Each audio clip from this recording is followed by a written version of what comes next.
How's it going, guys? Today I'm going to be taking you through my entire rig. A lot of people ask me, what do you use to make your videos? How do you get your sound? Which are your favorite guitars? So on and so forth. So I thought I'd address years worth of questions in this one video. So that if any of you guys are maybe looking to start making videos yourselves or are simply in the market for some new kit and equipment, this video is for you. I'm going to be taking you through my guitars, my amps, I'll talk about my cameras very briefly and what makes my channel run. So sit back, grab a drink, let's go.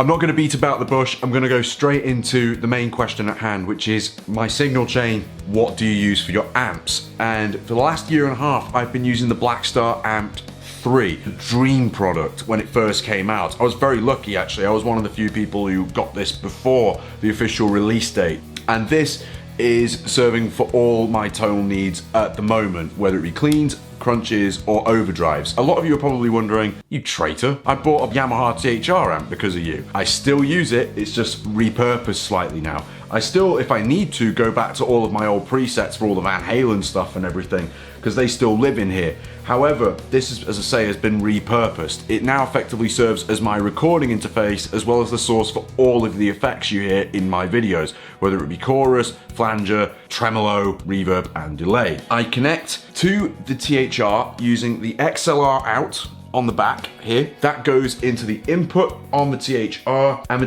THR is set to a flat setting, meaning that the THR effectively becomes a DI box. It doesn't color the Blackstar's sound in any way. The EQ is completely flat, but the effects still operate, and because they come after the Amp 3's tone, they aren't distorted or anything. They might as well be in the effects loop, if that makes sense, in terms of their sound. It's absolutely brilliant. It baffles a lot of people thinking, what pedals are you using? Then the THR is connected to my recording software via USB. My recording software is Cubase. For those of you who are starting out, you don't necessarily need to have this setup. I got by with the THR amps for a really long time because as a piece of equipment, they are a godsend. They are amazing. I've never had to buy a recording interface as a result, as you probably gathered from the previous explanation. They have a great sound. I got a lot of traction on my channel for making Van Halen presets with this. A sound that generally costs many thousands to get, all coming out of this thing, all of the effects that you could ever need, as well as a recording interface. This piece of equipment will save you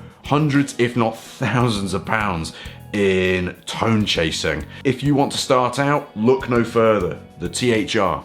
This video is not sponsored, I'll add. If I want to get any other tones that the Blackstar or the THR don't offer me in terms of effects, I will plug in the odd pedal or two. I still use Crazy Tube Circuits pedals. They survived a pretty hefty clear out. During that thing called the pandemic, I sold what was effectively my entire pedal board, except for the EVH flanger and the Blackstar Eterna Gold. Everything else went. Some of you are probably wondering as well about my 5150 head. I still have it, but thanks to these guys, things couldn't be more convenient now. For this next part of the video, I'm going to address the guitars that I use most often. Everything you see around me gets played, otherwise why have it? But these are the guitars I use most often, or on the most regular rotation, if that makes sense.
Amber. This is my favorite guitar in my entire collection for reasons I'm going to explain.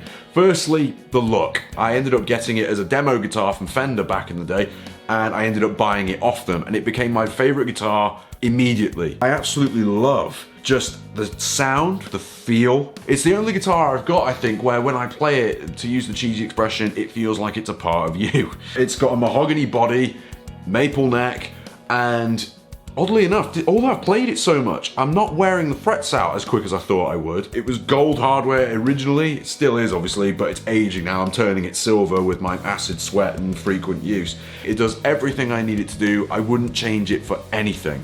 Love it.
This is my Stealth 5150 from EVH. This is number 2 in my collection. I might as well call it number 2 because it sits just behind Amber in terms of favoritism. It's the perfect blend of the EVH Stripe series in terms of feel and Wolfgang in terms of specifications. You've got 2 humbuckers instead of 1, the kill switch, the volume, the tone, the Floyd Rose, the whole thing. It's just my 80s rock machine, if you like, and I had to get it on the bounds of it being Stealth Black. I think it just looks so mean, and it's just the business. I absolutely love it. It's just got an it factor about it I really, really like.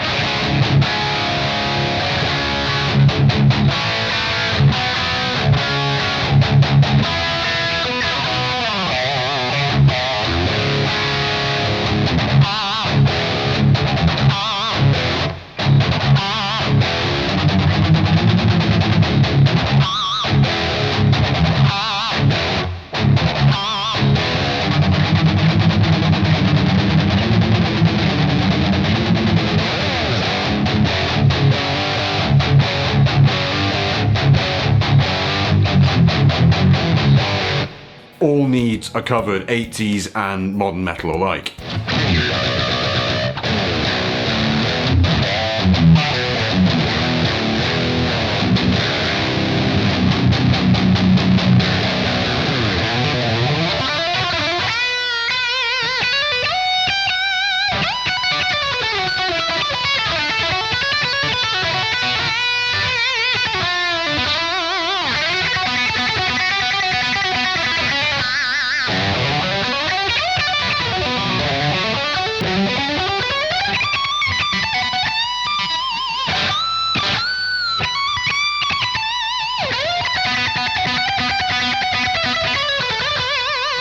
Next up, we have the Cort KX707. You recently saw me demo this guitar. This thing is incredible. I've been using it a lot on session work with a project I can't tell you about at the moment, but it's really, really cool.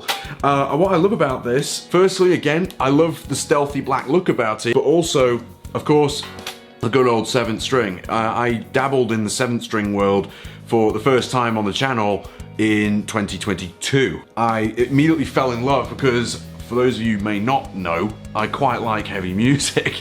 A lot of people associate me with Van Halen and all of that stuff in the 80s world, but I really do love Hurt Your Sleep Tokens, Five Fingers, Bad Wolves, Loathe, all of that stuff. And this thing fits the bill for me. My favorite features of this is, of course, the Evertune bridge. It does exactly what it says on the tin, basically keeps your guitar in tune forever.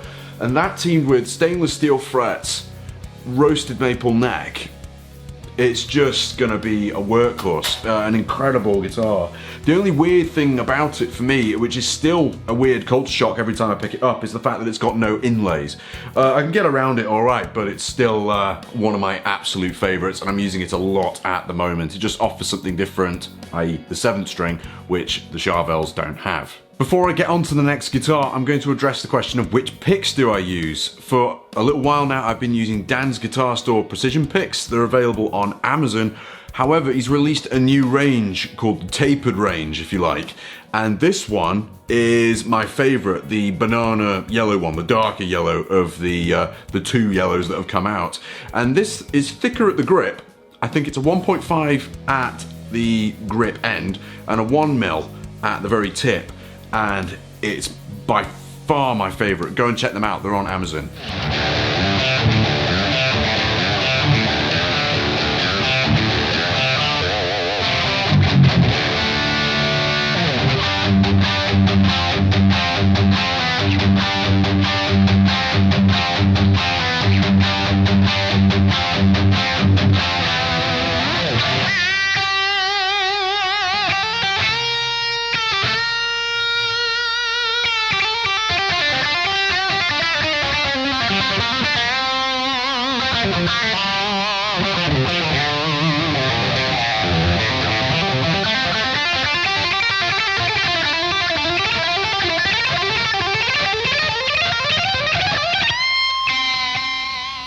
This is my Harley Benton Fusion 3 25th anniversary. I'm using this guitar a lot at the moment because it's the king of my guitars that are tuned down a whole step. It's been modified with DiMarzio Jake Bowen signature pickups. DiMarzio very kindly sent me those to try out a little while ago. Harley Bentons, as you know, are designed to appeal to people who don't want to spend a lot of money on guitar but want to get a really good quality instrument.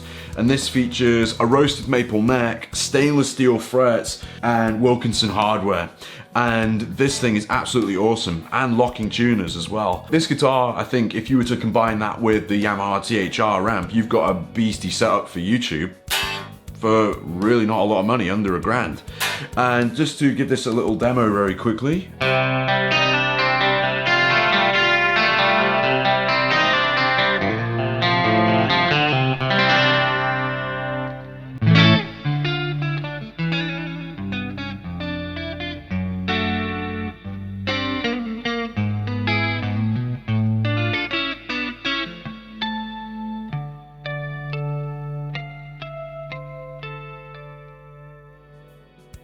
A little bit of Yngwie there. Really love this guitar, feels amazing, and for the money, 300 quid around the time this was made, you can't go wrong.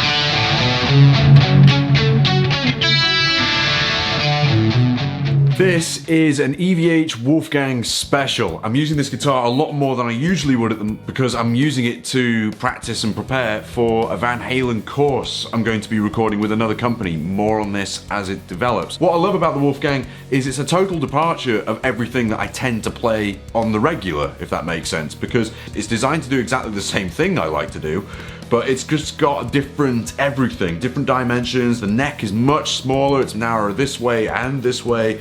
I love the pickups, obviously it's got the Floyd Rose, the D-tuner. It's just a great rock machine. I recommend anyone to try one, even if you're not a Van Halen fan. And somebody's gonna ask me what effects I was using for this. I'm using the same distortion on the Blackstar Amp 3 that you've heard me using for this entire video and every other video you've heard me using the Amp 3. But I've turned on the chorus in the Yamaha THR32 and the delay as well, and it really helps you get that really nice Van Hagar-y sound.